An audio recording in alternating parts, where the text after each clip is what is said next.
கொஞ்சம் காசு கொடுக்கல நான் அதை பார்த்துட்டு அவன் விடுறான் நீ தைப்போம் அங்காலே போற புரஸ்காரம் எழுதுவான் அதை பார்த்துட்டு நீ ஜட்ஜ்மெண்ட் முடிவாங்க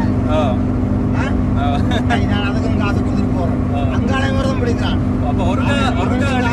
அப்போ நான் இப்படியே காசை கொடுத்து போய் எந்த வாழ்க்கை போகும் அதான் நடக்கும் ஆனா சரியான முறையென்றால் அந்த புரஸ்காரம் எழுதி போட்டு கணக்குரிய உடனே இதை கொண்டு போ இதை கொண்டு போட்டு நாளை எஸ்எல் எடுத்து போட்டு நீ கொண்டு பதிஞ்சு போட்டு கொண்டு வா இல்லை எடுத்துக்கு வா அது வேணும் அப்படி அதான் நாங்கள் இப்ப சொல்றோம் வந்து ஜனாதிபதி மாறினா காணாது உலங்கு வந்து